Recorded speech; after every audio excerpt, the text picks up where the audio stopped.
Hello, and welcome to another video lecture for Mr. Mosier's 8th grade U.S. history class.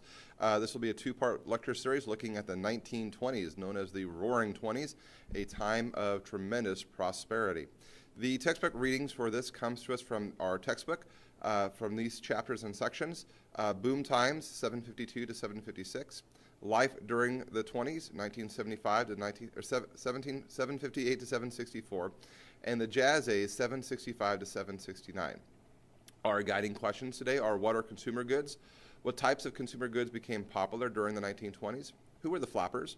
And how do they differ from their mother's generation? And then why did many Americans invest into the stock market during the 1920s? What are the risks? What are the rewards? Hollywood loves the 1920s. There's been a lot in the media and movies and television shows that kind of depict this type of era of the 1920s and early 30s.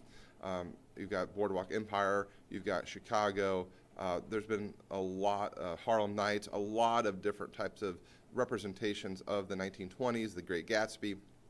It is a very truly captivating decade in American history because of some of the very interesting pieces that come out, some of the cultural pieces that come out in American history during the 1920s. In the 1920s, consumer goods were a really big part of the economy in the 1920s.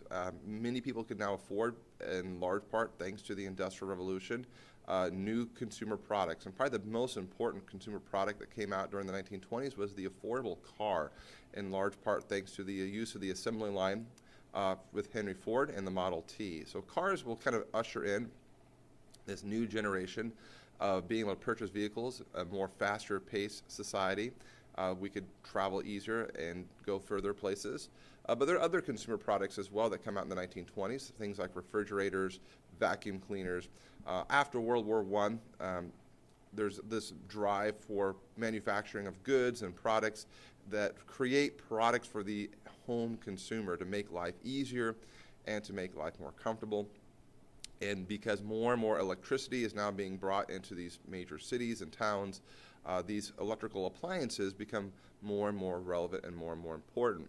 These are some advertisements of the 1920s that you can kind of look here and see. You got the electric curling iron, you got the electric iron to make life easier. Of course, you've got fashion, now mass-produced products and goods with clothing. These are some of the men's clothing and fashion from the 1920s. You can see the nice suits and ties, the fedora hats, kind of look very nice in this time period. Here you got an advertisement for toothpaste. Here you got one for a record player, the Vitriola. And then, of course, another very important aspect of the 1920s was, of course, the radio. The radio was a huge product that came out in the 1920s and will become even more important to Americans in the 1930s as a place for them to listen to their news, to their sports, and to radio dramas like The Shadow and other such radio shows that come out. Other consumer products as well that come out a lot in the 1920s would be jazz music, this jazz renaissance that takes place in Harlem and other cities by African Americans in the 1920s will be a huge part of the culture of the 1920s. And of course, sports will be big as well. Sports like baseball and football and boxing and golf become very large in the 1920s. And of course, movies are really big as well in the 1920s. Here you have movies like silent movies like Robin Hood. There's no dialogue, it's all acting and music with words flashing on the screen periodically. And then by the late 1920s, you get your first talkie like The Jazz Singer, which is your first ever movie that's synchronized with actual sound. And then following that, you have Steamboat Willie from Walt Disney with the first synchronized sound cartoon. The 1920s also saw a great deal of heroes, like with Charles Lindbergh, who was the first American to fly solo across the Atlantic from New York to Paris. Then, of course, we also have sports heroes like Babe Ruth coming out in the 1920s as well. And, of course, we have toys being a very big aspect of the 1920s. So the 20s were just full of this cultural changes of consumer products, of culture, of music and sports and movies, really began to kind of emerge in the 1920s. Also in the 1920s, you start getting kind of a rebellious nature from some women, especially young women, called flappers. Flappers were young girls who cut their hair short and wore makeup. Women by the 1920s were beginning to start pushing this traditional values of women working in the home and being solely dependent upon a man. for their support. By the 1920s, more women are now working outside of the home. About 1/4 of all women are actually working outside the home and being able to kind of take care of themselves. And the 19th Amendment, which will also pass right before the beginning of the 1920s, will empower women and also give them the sense of equality that they had not had previously, now that they could vote and hold office politically. So this new sense of freedom for women, this new sense of empowerment for women manifested or showed itself by these young girls who becoming known as flappers. So here you have kind of their mother's generation, these Victorian women, very proper, very conservative, wearing long dresses, showing very little skin.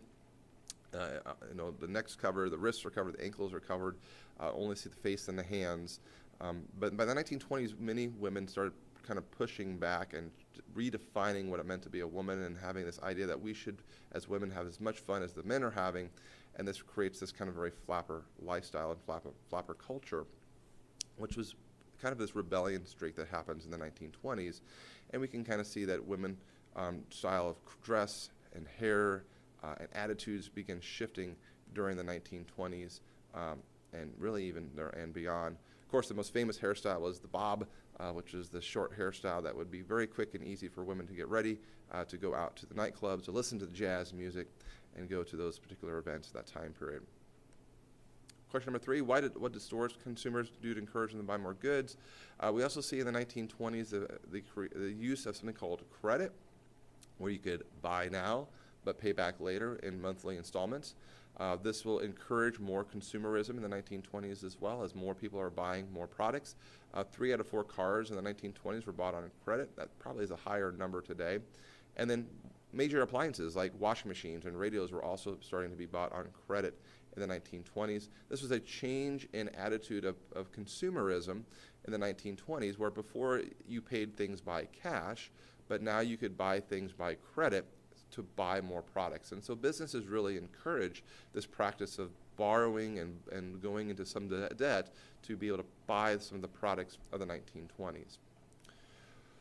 Why did people invest in the stock market, and why is that risky in the 1920s? Well, if we look at stocks is this practice of buying part ownership or part share of a company. Companies like going public because it helps them create a lot of capital or money that they can then use to grow and expand their factories.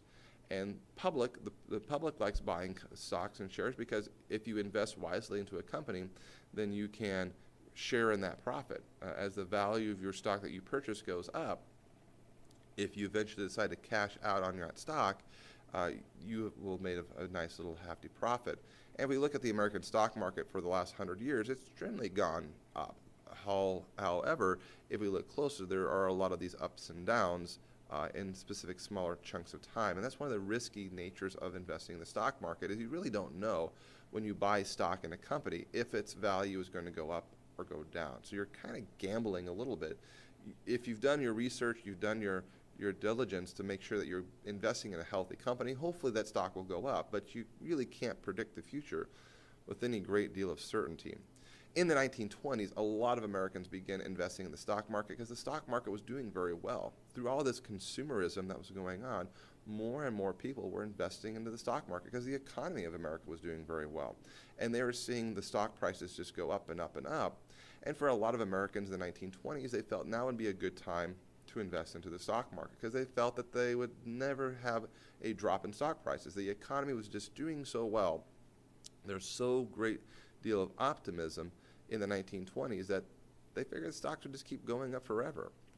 If you look at the stock market in the 1920s, we see here that generally it was going up. There was minor ups and downs in small periods, but generally in the long term, in the 1920s, the stock market was going very, very well. We would call this a bull market, meaning that the market was expanding, it was growing, the economy was growing, businesses were expanding, businesses were booming.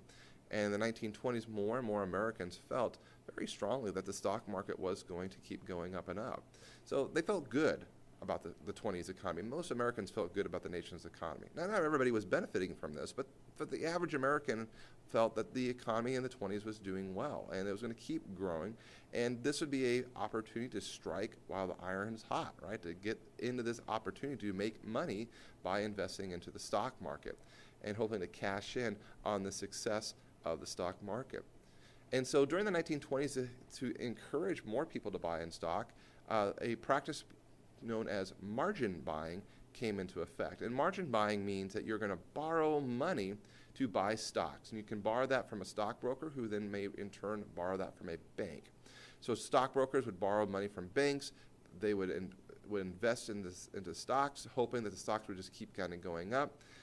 And the idea that if I borrow the money, I'll have to pay it back eventually. But if I buy a stock at a low price, even with borrowed money, and that stock goes up, I can still sell that stock at a higher value, make a profit big enough to pay back my debt, but still be okay and have a nice profit on my investment. So during the 1920s, several Americans were beginning to borrow money that didn't maybe really exist, but put that in the stock market in the hopes of generating wealth. And they were very optimistic that in the 1920s that stock value was going to keep going up. And then eventually they could pay off their debt, sell their stocks, pay off their debt, and still make a nice, healthy profit. So everybody was telling everybody, hey, you should buy this type of stock. You should buy this from this company. This is a winning company. Go buy this company. And so this was really kind of feeding into the stock culture of the 1920s that more and more Americans wanted to be a part of to make a profit, to make money. So that's the 1920s. Some of the cultural aspects. We'll kind of come back later and talk about some of the other pieces of the 1920s, some of the other cultural implications that take place in the 20s. Thank you for listening. And if you have questions, please come talk to your teacher.